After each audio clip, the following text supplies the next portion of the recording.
Chinese EV technology is being used as a blueprint across many African countries that do not want to miss out on the advantages offered by electric vehicles. While there are many challenges like lack of adequate charging infrastructure, low or no manufacturing capacity, expensive power like we have in Kenya, and lack of government incentives, still many African innovators have found it easier to partner with their Chinese counterparts to make the EV transition a reality. While it is not yet a sprint, there is so much happening in this space that it is mind-boggling. To help us understand the intricacies of these innovations across most, if not all, modes of e-transport, I am speaking with Dennis Wakaba, who has worked in Kenya's EV space since 2008, so basically several years. He is also a consultant who will help you navigate the EV space, not only in Kenya, but across Africa, where he has a bird's eye view of everything that is happening. Hello, Dennis, and welcome. Thank you very much, Jenga. It's good to have you for this discussion. It's a pleasure. And we are glad to have you for this episode of CGSP Reports. And your portfolio includes all sorts of e-transport, from electric bikes to motorcycles to e-tricycles to buses and even heavy machinery. And when it comes to this stuff and everything that is happening in there, how big is Chinese tech across all these modes? Also, just to take you back in history, electrification was once started in Japan, later paused. America tried it. It was opposed to the EV1 under General Motors. Yeah. But Chinese saw the opportunity under BYD. Back in 1990s when they started their battery assembly, battery manufacturing.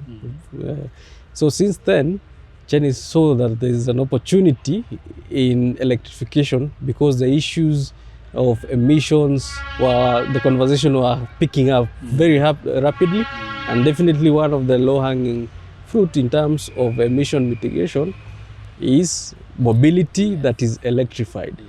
So to your question on Chinese tech, just because they started early and they've been very consistent in what they build, they trusted in the process of learning and relearning, failing and making sure that they learn from those lessons.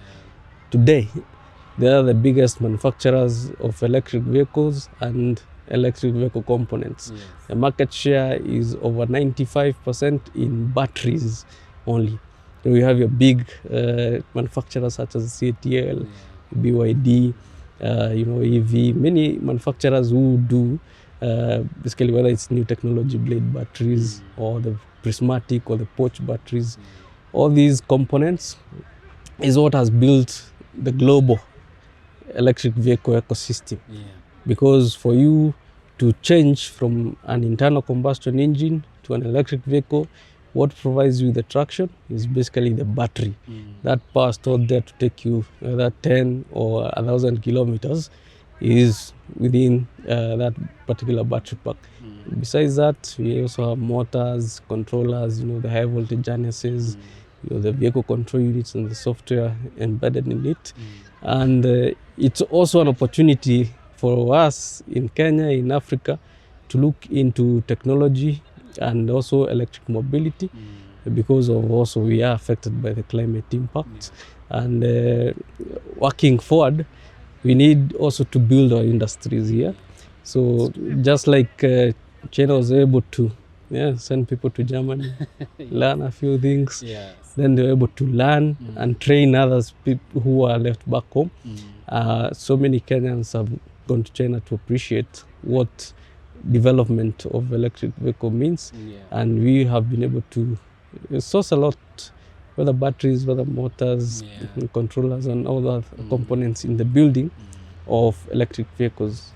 In Kenya, so far we have just over 1,000 electric vehicles, from bicycles, motorcycles, passenger cars. You're looking at, we have a truck around you have buses around, and also you have other specialized equipment like forklifts, etc., which are used in factories. All this in the aim of two things.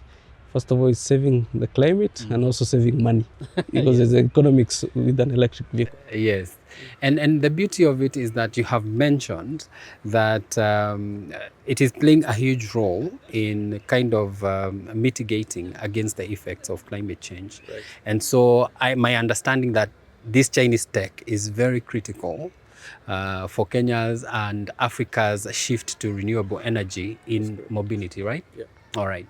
So when it comes to charging infrastructure, it remains a challenge, and we know that even in the US or in Europe, many countries in Europe, that it remains a challenge.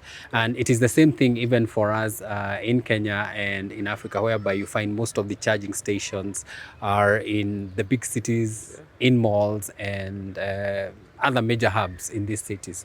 But from what you have seen in the various EV markets, how is this issue of charging being addressed?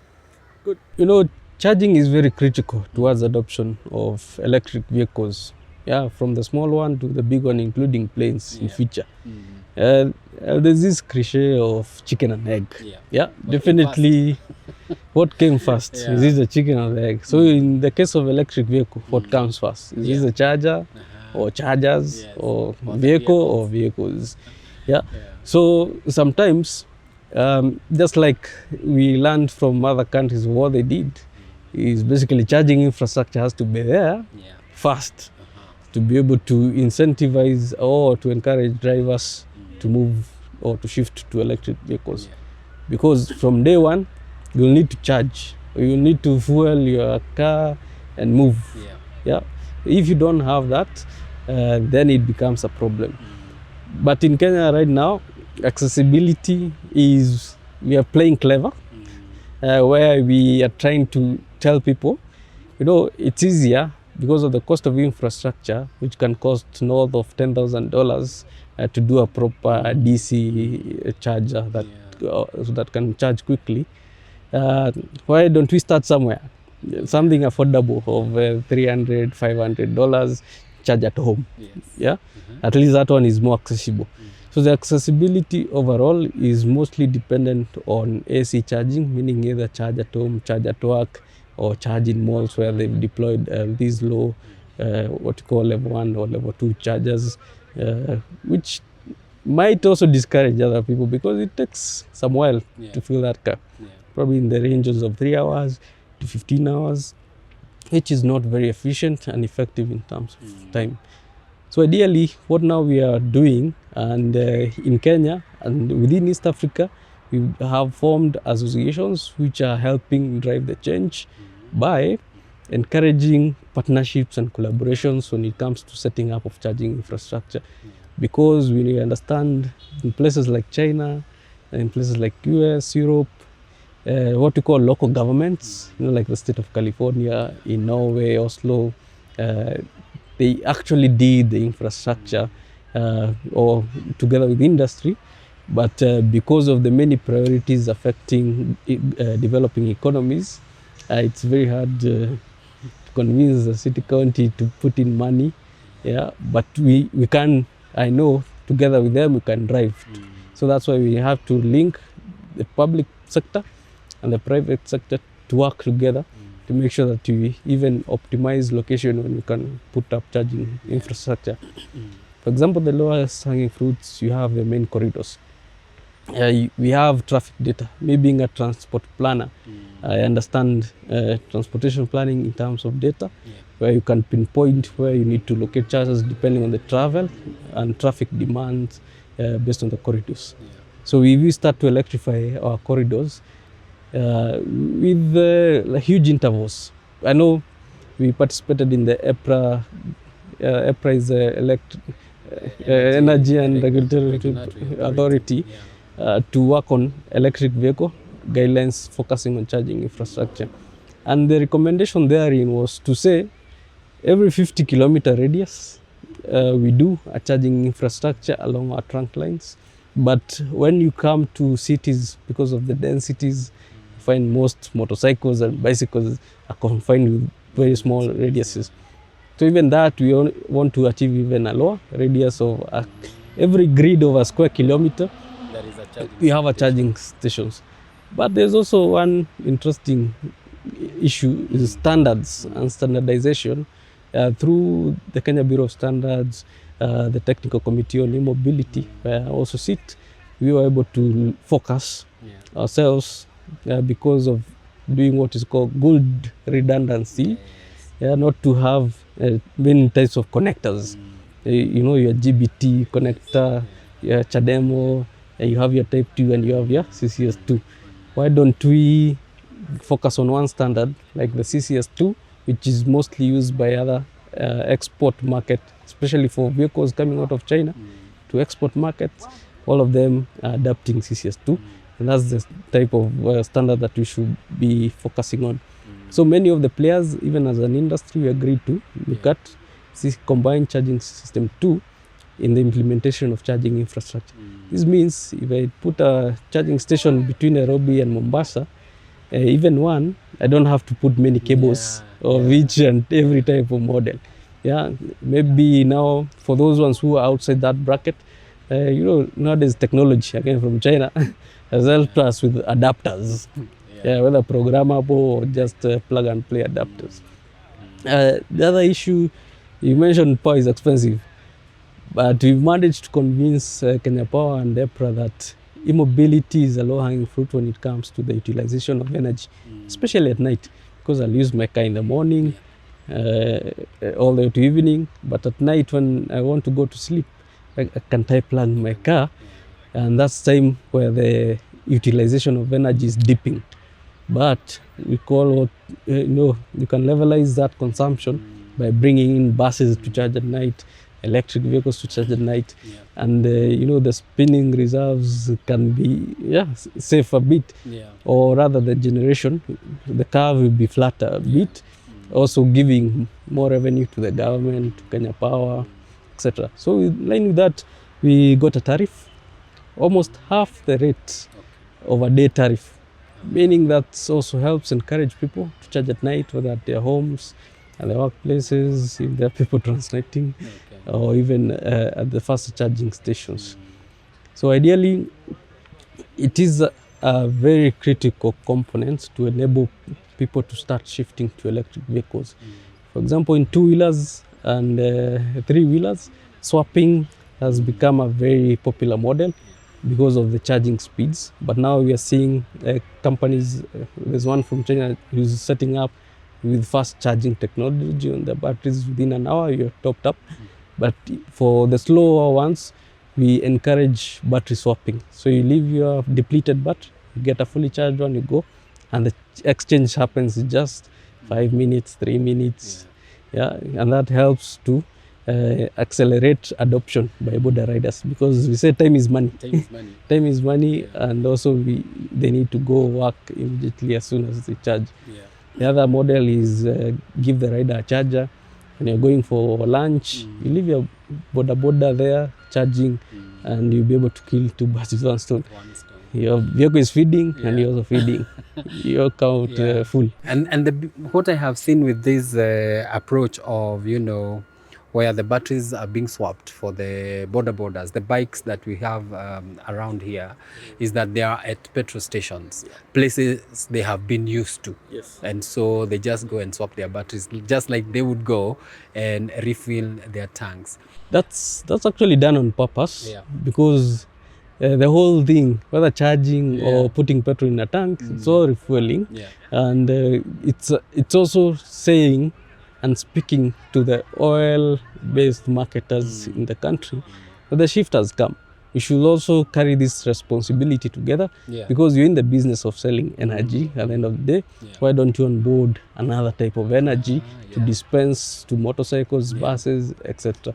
And that you also create a sustainable business. Why should you set up next to them? You can also work together. Because the spirit of working together and making sure that things work is very critical towards adoption of electric vehicles. Absolutely. So thank you, Dennis. And actually, you have touched on like the strategy you're taking to increase the adoption of e-vehicles, but still on charging infrastructure and stations.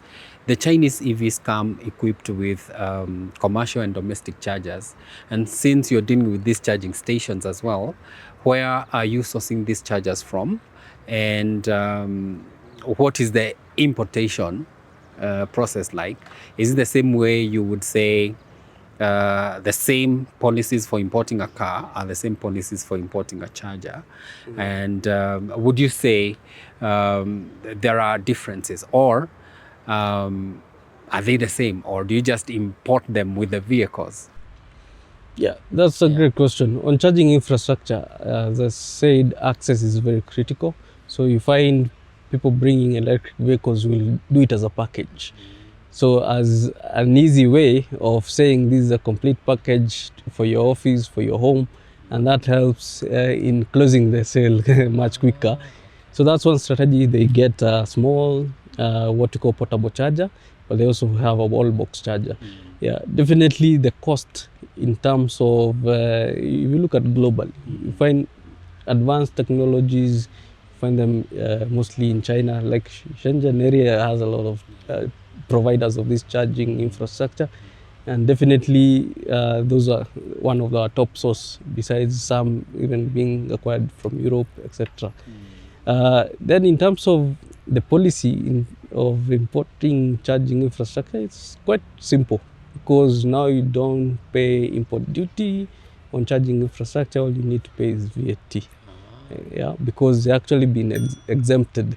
There's a particular HS code you feed in to actually get exempted in import. Just pay your VAT. Okay. Yeah, what we call input VAT. From there, installation, definitely we have a lot of technical capacity right now on board within our ecosystem to do that installation. Yeah. All right. And we are talking a lot about importing. Are there plans to start manufacturing them here? Because I think for a charger, it's not as complex as a battery. Yeah. Yeah. So yes, they are actually, most of our e-mobility companies which are around, they have started something towards looking at whether it's localization or assembly. There are two companies from China, they are looking into it. Yeah. But in terms of repair, that's being handled. Because local assembly for charger it's quite easy. You just have to load components of each particular set, including the casing, the moldings, that can actually be done here locally. All we need is, the electricals, the converters or inverters within this charging infrastructure coming in. And with time, definitely we'll be able to localize a bit more. So it's actually a very low-hanging fruit for us towards creating what we call green jobs. Yes. The government right now under the bottom-up transformation agenda is really focused, making sure that we industrialize, and under industrialization, we create green jobs. Yeah. And you've mentioned localization twice in this conversation. And for somebody who doesn't understand, what is localization? So localization, you can say it in two ways. One, you can say it's sort of reverse engineering whatever is there, whether it's just the casing. See the casing of the charger, whether a DC charger comes with the big panels.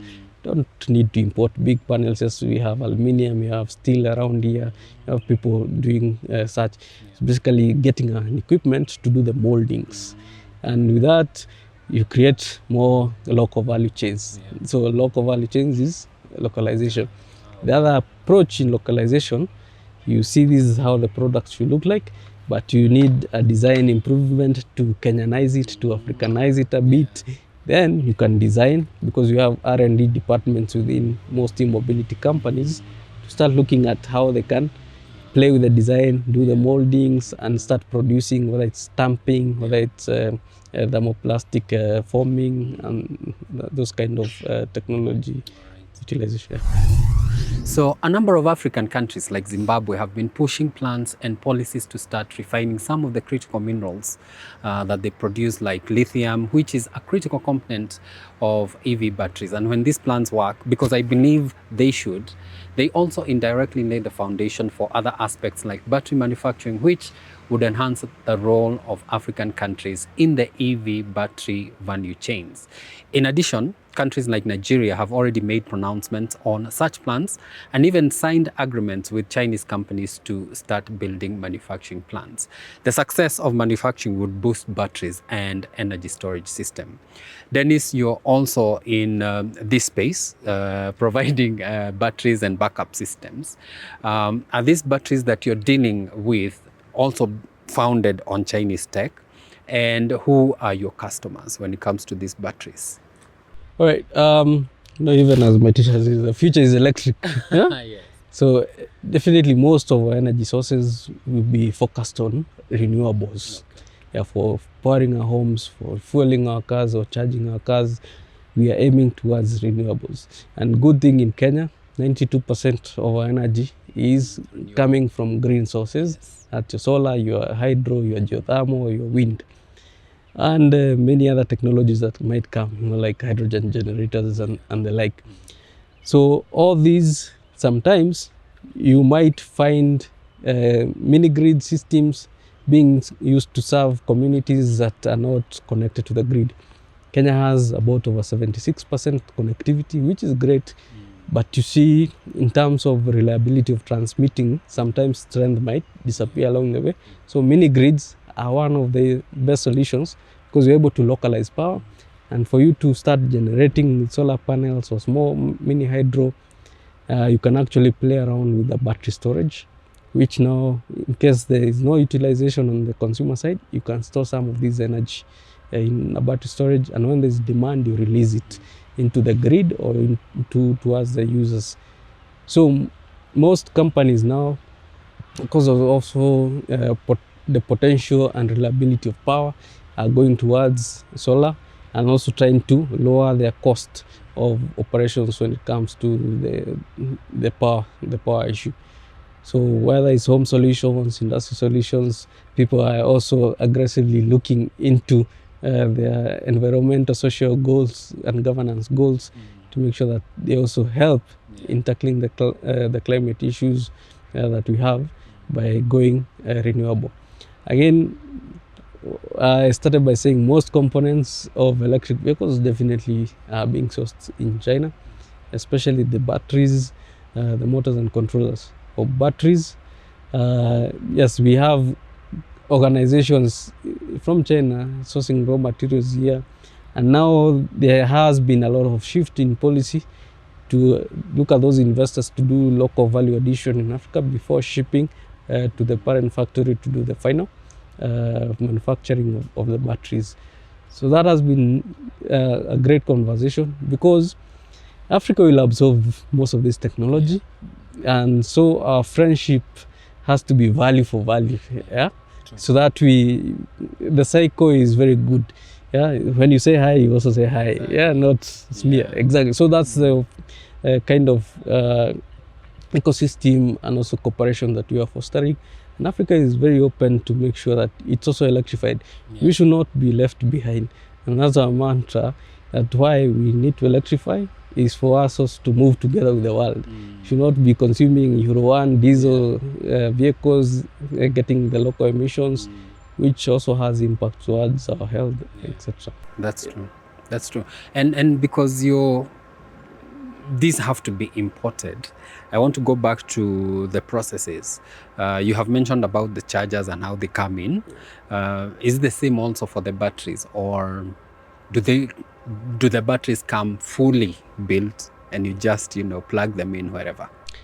Yeah, last year under the Finance Act of 2023, we were blessed with a very good incentive because people are paying batteries import duty 35%. But through the Finance Act 2023, that was removed. Now you're able to bring in a battery import duty free, because the benefit of that battery, whether a cell, a module or a pack, will go into greening basically your economy, whether on the road or in an energy system.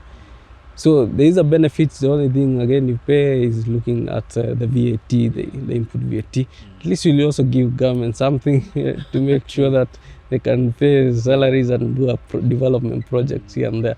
Yeah. So there are benefits that are being passed, but I am sure government can do a bit more than that, because as soon as we are able to deploy most of these systems, they also feel the impact. Yeah. And by the way, we are at one of Kenya's most iconic addresses, the Kenyatta International Convention Center. And it is at the conclusion of the Africa E-Mobility Week, and where we have had to experience some of the changes that are happening in the EV sector. Many African countries rely on second-hand vehicles imported from Japan, Europe, the US, and even China. And Kenya, for instance, imports second-hand vehicles due to their popularity, which is driven by affordability. But local assembly is also taking place, and manufacturing is also on the cards, which could help shift the preferences. At this point, though, for Dennis, how are you planning on making a shift from these 8-year-old vehicles that come here? We give them new plate numbers, so that we shift to EVs. Yeah, ideally for the longest time, since I think it's around 80s, we used to focus on a local assembly prior, but after that the importation started.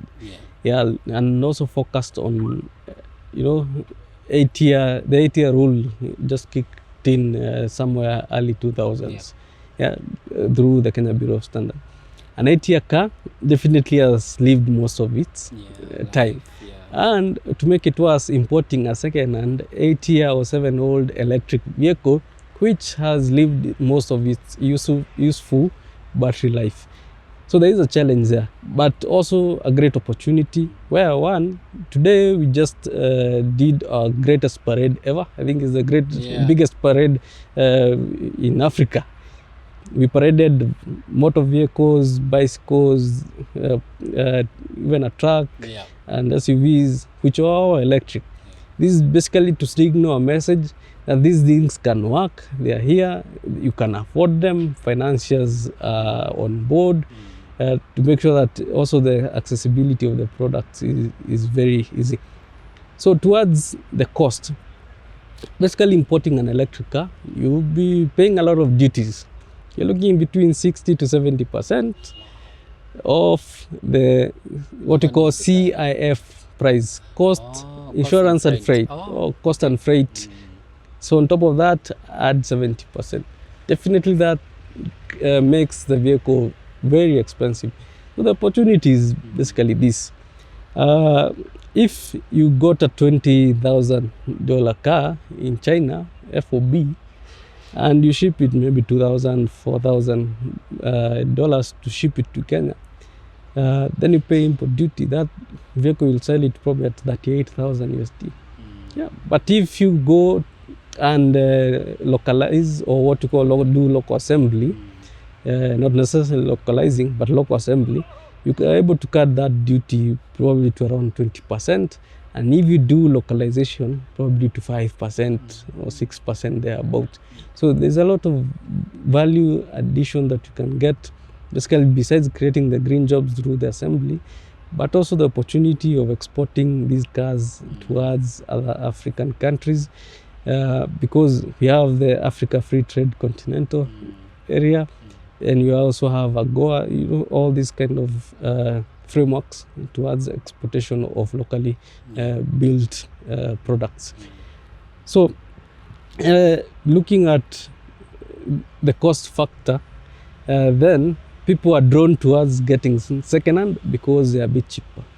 Because a second-hand, probably you get it at $5,000, etc. Now you can pay comfortably the 80 to 90% import duties that you pay on fuel-based vehicle.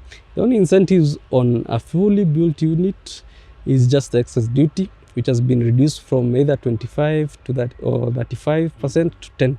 All EVs fully built benefit from 10% excess. The other one is on 3 categories: the bikes, the motorcycles and the buses. Again, you also, besides the excess duty, the VAT is zero rated. So you save accumulatively 26 to 30% out of the 70%. Yeah, so it is something. But companies here have taken initiative and taken the full benefit by making sure that they build and assemble things locally. And therefore, that creates an affordable product overall. Once you create an affordable product, you need to push it to the market. And one of the ways we are doing it is through creating awareness like we did today. You could see as we are going through the parade, people with their phones capturing or asking, is this electric? Which tells that awareness now, they'll tell their parents, they'll tell their friends, and that's how we try to make that the shift happens, especially through under the association and also the friends of the other associations that we have. Like we had guest associations coming here in to also see what we do, because this is our second time and it has been very popular across Africa. And we do challenge other African associations to also look at it, and even other consultants to start looking at focusing in building an ecosystem through awareness, advocacy, and what we've discussed, government policy, which is very critical in incentivizing assembly, manufacturing, because there's a ripple effect it generates when it comes to affordability, accessibility of the charging infrastructure, and also the climate goal in general. Yeah.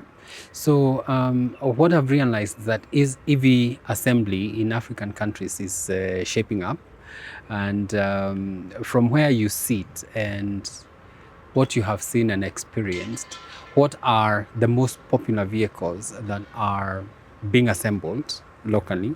And this is across all spectrum of e-transport, starting from e-bikes. We have seen a lot of bikes here. The e-bikes, by the way, e-bikes in terms of like cycling, and then we have the motorcycles as well. So the tricycles, and then across the board, buses to the trucks to the heavy moving machinery. So looking at the product categories and the benefit of starting with small things, or what you call very accessible technologies, like a bike. The price of a bike is not as high, probably between $300 to $1,000. Then that's a low-hanging fruit compared to a car, because they use the same purpose, to go to home or to go to work, instead of buying a car that computed $38,000. So we are encouraging people to first of all shift to the lower modes because of the cost factor. It's easy. First of all, see, it can pedal, it can assist you to pedal. Then there's a very interesting segment, what we call commercial vehicles. Because a concept on electric vehicles is the more you move with it, or the more you use it, the more you save. That's the rule of thumb, call it.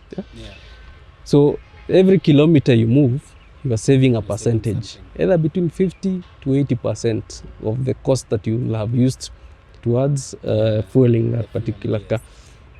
So commercial vehicles or commercial segment, this means your delivery, your boda, that's basically your taxi on motorcycles, your tuk-tuks for load and for passengers, and also your buses, which 26 on a minimum 26 to 28 days a month on the road, 320 days on the road. Every year. And they're not doing small mileages. They are doing 200, 300, 400 kilometers every day. So they are able to save a lot. Like for a bus, you were supposed to spend 20,000 in fuel, and you spend 7,000 shillings. Or you're looking 50 USD instead of 150 or 180 USD. That's a huge saving. So it's that saving that can actually go into the repayment, because again, the asset is quite expensive, but through those savings help offset the payment issue that we have. Again, we have systems that create affordability, low deposits and the like. So the commercial segment, focusing on those 3 or 4 categories: the bicycles, which are used for deliveries, the motorcycle deliveries and passengers, tuk-tuk for load and passengers. Then you have the buses. That's a very nascent area because there are many. And they all wake up very early in the morning and close late at night. And they are also the main emitting sources within the city. Like city of Nairobi, 40% of our greenhouse gases just caused by transportation alone. So it's actually one of the places that you can easily shift to help, to create a very good ambient air within our cities. But you also have opportunities in long hauling trucks. The prime mover in China, they call them trucks or tractors. So they're able to be sized properly. If you can get something with a range of 350 kilometers per charge or going to 500, that will really help because of the technical specifications of an electric vehicle. They provide instant power, instant torque. So even these trucks along Mombasa Road or along Hawaii, they'll be able to keep up with traffic very well because the acceleration is faster instead of the old diesel engines which struggle on a hill and causes accidents and stuff.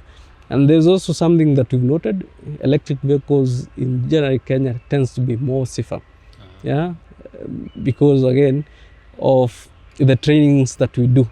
Like we have a center that completely does both driver training and also technical training to enable these skills to spread along.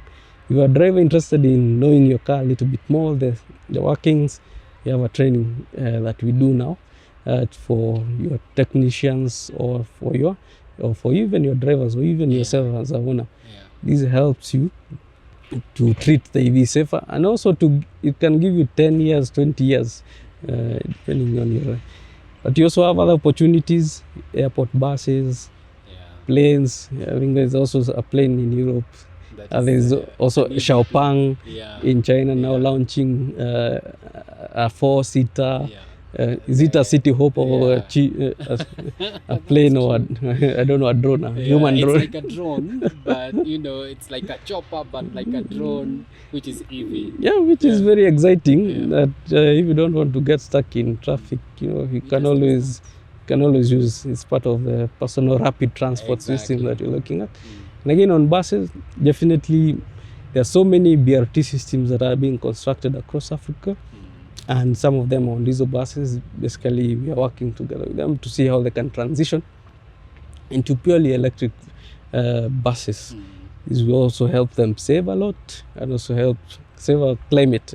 I think out with the diesels for now. Only electric. Think electric. What gives this tech an edge over others? Well, I would say, first of all, the technology keeps improving every day.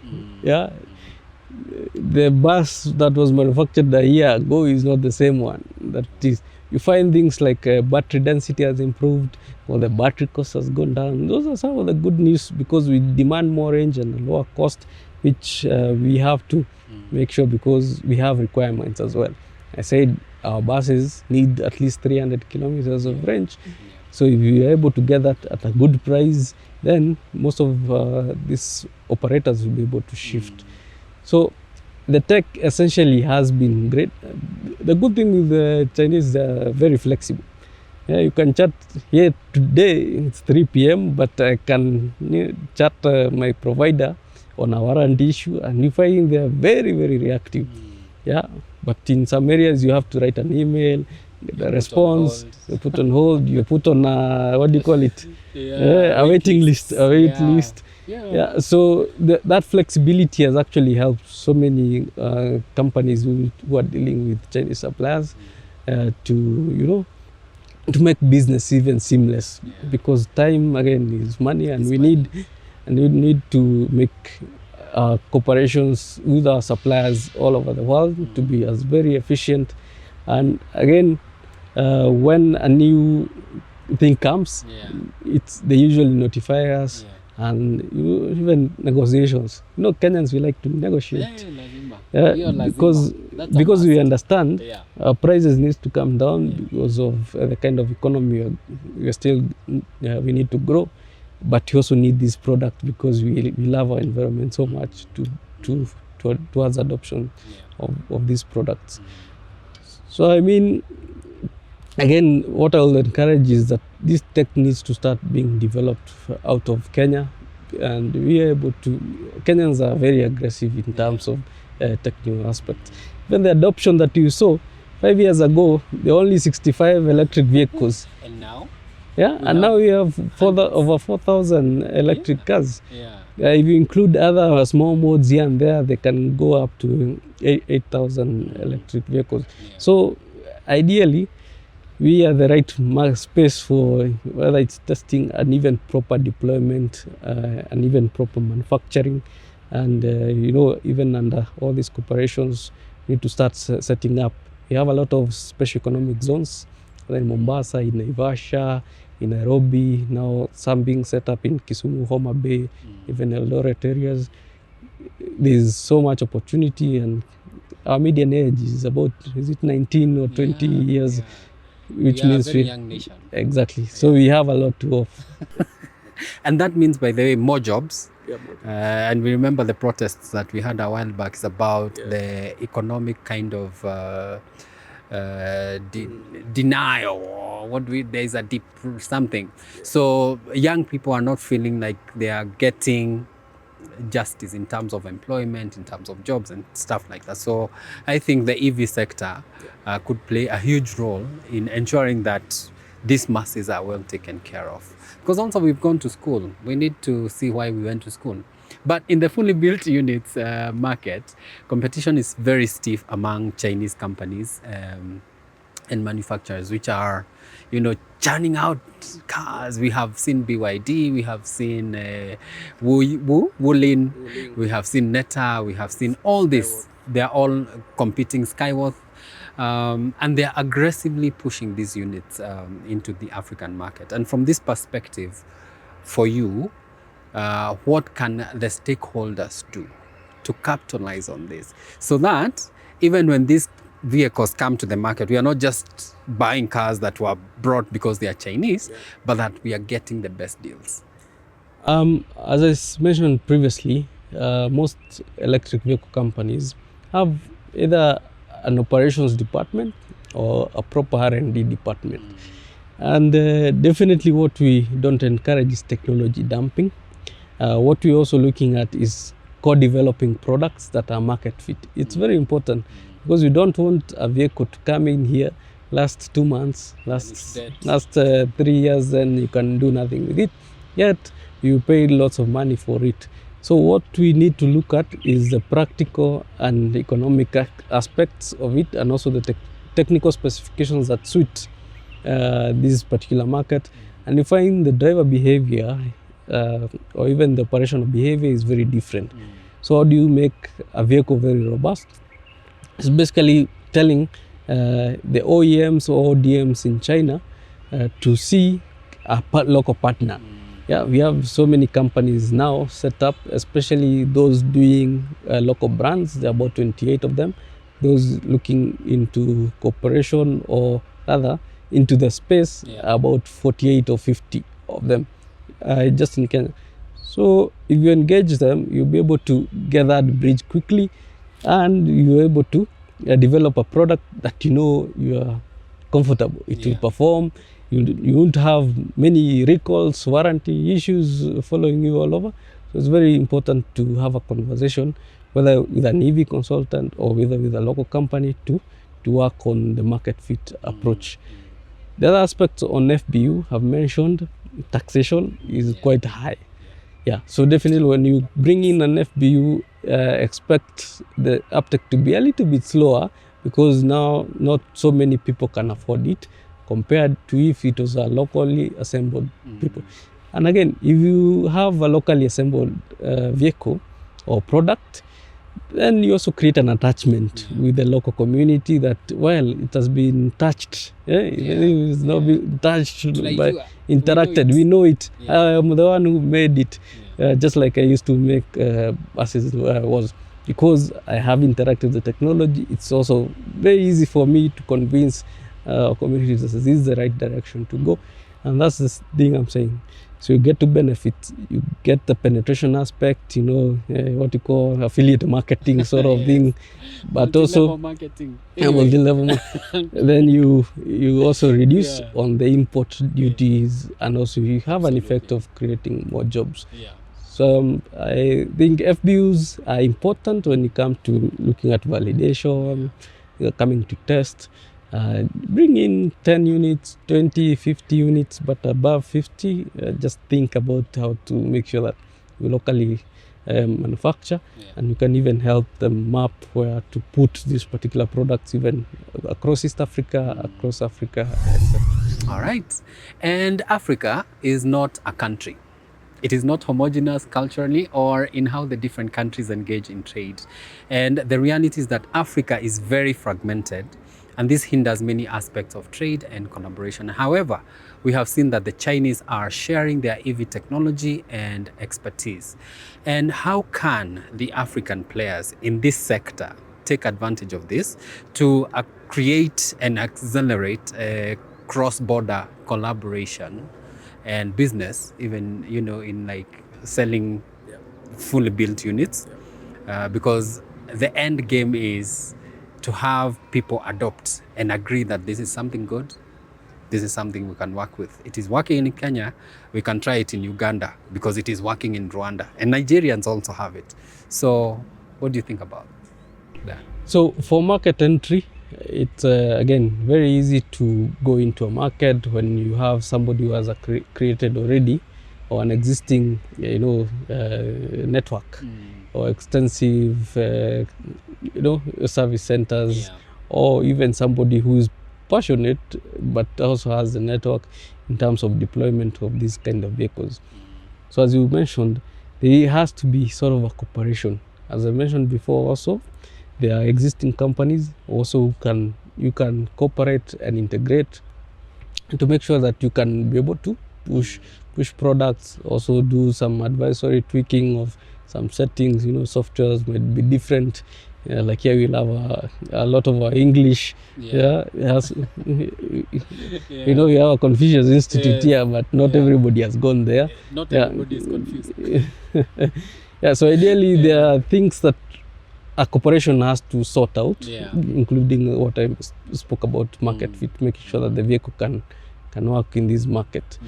So ideally for Africa, what I would say, there are steps towards market entry. You can send fully built units to see how they're performing for 6 months, collect the data, have a feeling of the product. The next step is try some SKD, semi knockdown kits.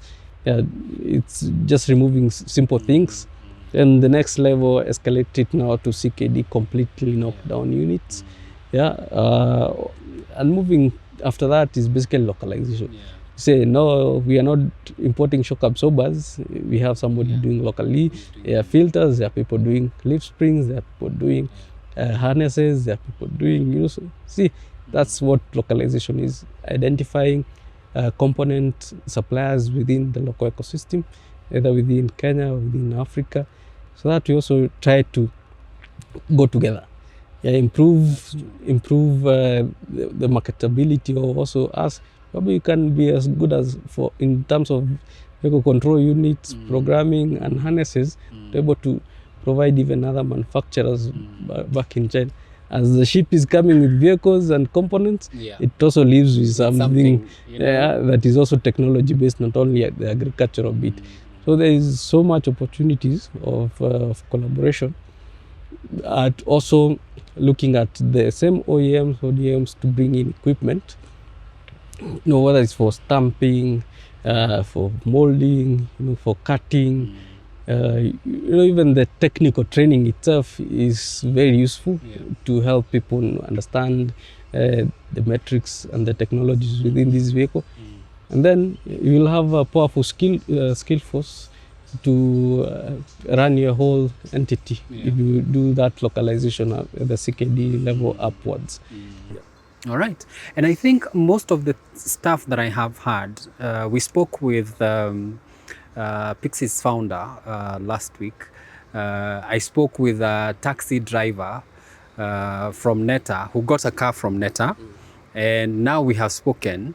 And one of the key themes that is flowing through all these conversations is partnerships. That partnerships are critical, they are important. And now I think because of the fragmentation that we have suffered as a continent, I think we need to accelerate this. We have the African Union. I mean, what can come from the African Union and find a way of having that implemented across the continent in terms of this partnership? Because like we said, it's Chinese tech. We may not have it forever, but for now they are allowing us to use it and to test it out. Yeah. So what is it that we can do in terms of partnerships? Can we just bring down the language barriers, the cultural barriers to us doing business and trade together, that we can do stuff together? And I think partnership is a big deal when it comes to, getting all this stuff done and saying we are advancing as a people, as a continent, and as the different nations that we are. But what challenges or opportunities do you see when it comes from, we have the Chinese tech, the Chinese stakeholders and the African stakeholders, when they collaborate on electric vehicles, building and manufacturing and stuff like that? Yeah. First and foremost, you see our median age, 19, 20. People. All, Gen Zs. all these people, in 2030, our population will quadruple. If we are 1.4 billion right now, you're looking at probably will hit 5-6 billion by 2100. Yes. Yeah? 2100 is not far. It's not far. Yeah, It's remember the 70, yes. the industrialization of China. It was just started in 1970s. Right? 1970s is when they started. And now see where they are. So also African is preparing for that because it will have a population boom, and all these people require technology because we are shifting to a very digitalized world. So technology will be like food. True. Yeah. True. And all these people will require this particular, whether it's in mobility, whether it's in gadgets, home appliances and like, and even the energy generation, storage, and even the afterlife processing of all these things. So that's what I'm saying. It's very easy for partnerships to start now and build ecosystems at the moment, because the biggest market after China and India will be Africa.